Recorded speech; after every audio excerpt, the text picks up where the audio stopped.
Sebelum kita mulai untuk membuat nama database ataupun nama table atau nama kolom, kita harus memperhatikan terlebih dahulu karakter yang dilarang secara langsung, seperti spasi kosong, simbol tanda baca, seperti strip, slash, tanda tanya ataupun tambah, dan mengawali dengan angka, seperti 1, 2, dan 3, dan lain sebagainya.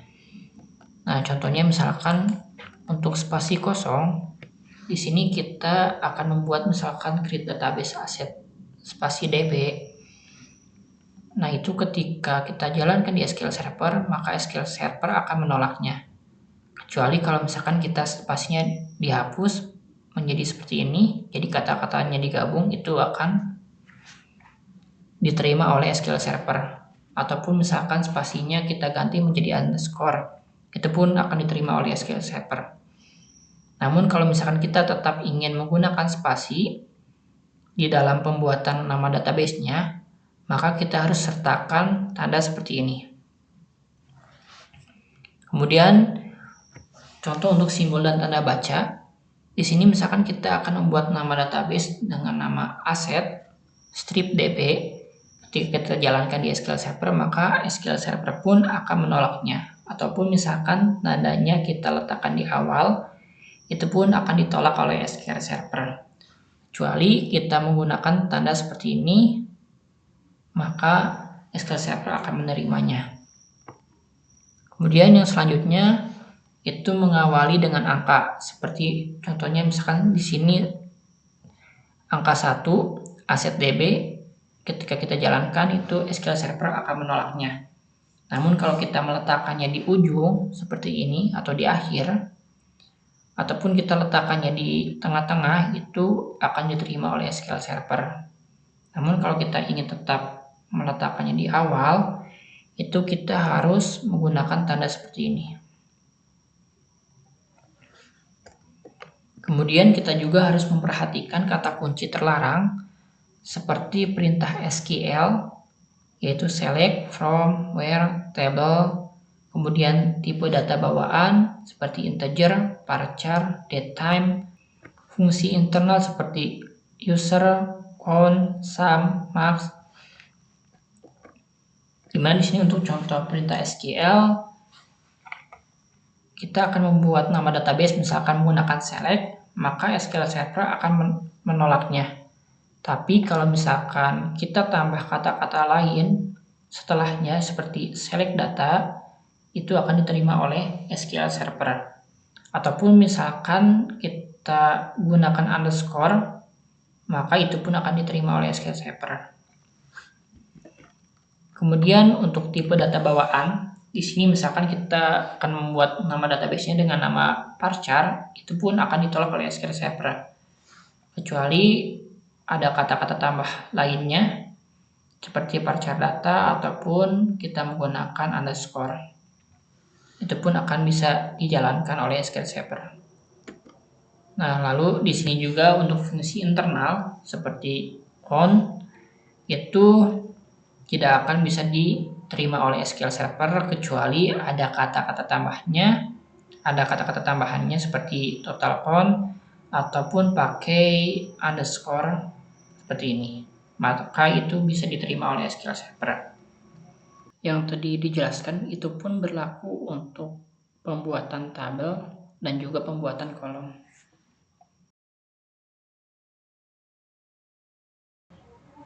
Yang pertama kita pilih new query, kemudian kita buat database baru dengan nama testing.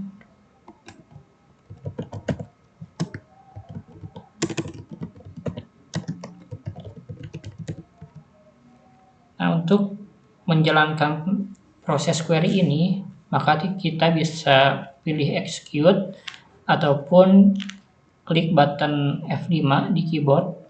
Kita langsung saja execute. Nah, maka ketika muncul pesan seperti ini, database-nya telah berhasil dibuat. Untuk mengecek apakah database-nya sudah dibuat atau belum, kita bisa cek di bagian sini.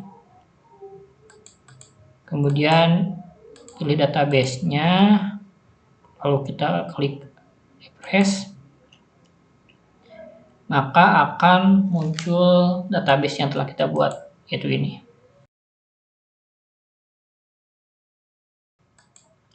Baik, selanjutnya kita buat tabel dengan nama tabel barang.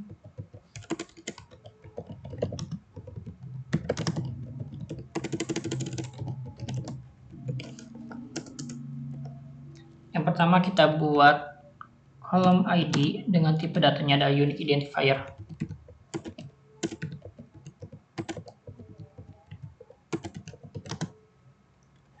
Kita buat not null agar datanya tidak boleh kosong, dan kita berikan default new sequential ID supaya ketika data yang ditambahkan itu secara otomatis tergenerate data yang baru.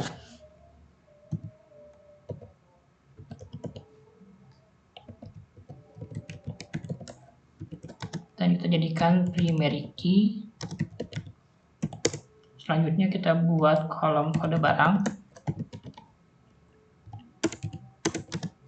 dengan tipe datanya adalah varchar, maksimal karakternya adalah 50.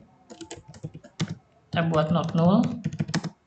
Karena ini kolomnya kode barang, maka datanya tidak boleh sama. Maka kita buat unique,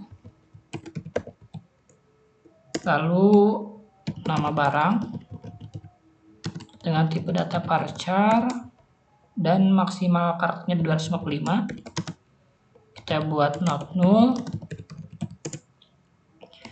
lalu kita buat kategori dengan tipe data varchar dan maksimal karakternya adalah 100. Kita buat null,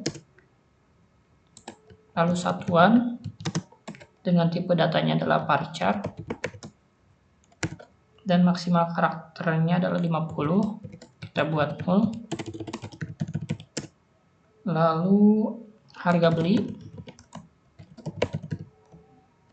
kita buat tipe datanya adalah desimal,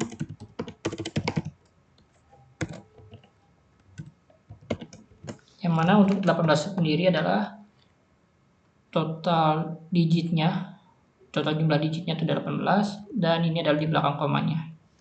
Kita buat not null dan berikan default 0. Lalu kita buat harga jual, ini juga sama desimal, kita samakan saja semuanya.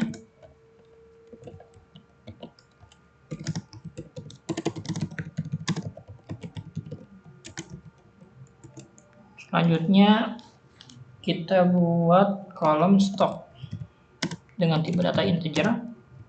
Kita buat not null dan berikan default yaitu 0. Lalu keterangan dengan tipe datanya adalah nvarchar dengan maksimal karakternya adalah 500. Kita buat null, lalu create add dengan tipe data datetime. Kita buat not null dan berikan default get date, di mana get date sendiri berfungsi untuk mengambil tanggal sekarang. Lalu selanjutnya kita buat update add dengan tipe datanya sama datetime. Dan kita berikan null. Nah, setelah table dan kolomnya kita buat, selanjutnya kita execute. Nah, sebelum kita execute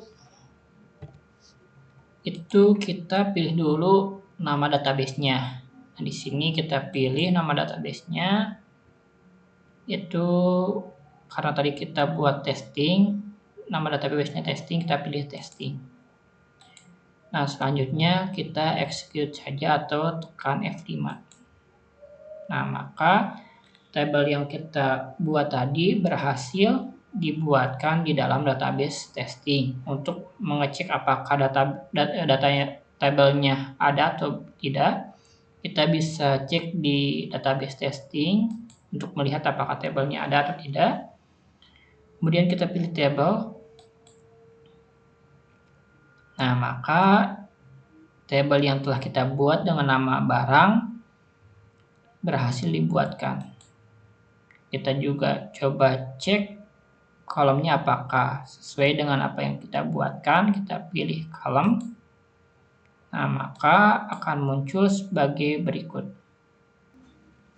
Nah, kemudian kenapa di sini untuk ID-nya saya membuat tipe datanya adalah unique identifier. Karena kalau kita menggunakan ID-nya yaitu adalah integer, otomatis kita harus membuatkan auto increment. Nah, sedangkan kalau untuk unique identifier nanti hasil formatnya adalah sebagai berikut, seperti ini untuk hasil formatnya. Nah, contohnya adalah untuk format identifier, contoh datanya seperti ini. Nah, berbeda dengan integer kan itu 1, 2, 3 dan seterusnya kalau kita buat auto increment. Nah, sedangkan untuk unique identifier nanti kalau kita buat new sequential ID nanti akan secara otomatis mengenerate data dengan format sebagai berikut. Dan ini juga tipe data yang aman digunakan untuk primary key. Selanjutnya di sini juga kenapa saya ada yang menggunakan varchar dan ada juga yang menggunakan nvarchar. Nah, karena untuk varchar sendiri itu menyimpan teks biasa atau non Unicode, sedangkan nvarchar menyimpan teks Unicode. Contohnya untuk varchar sendiri seperti Budi, Adi, dan lain-lain, sedangkan nvarchar kita bisa memasukkan nama, kemudian karakter dengan bahasa yang berbeda-beda, ataupun emoji dan lain sebagainya. Nah, itu perbedaan dari varchar dan nvarchar sendiri.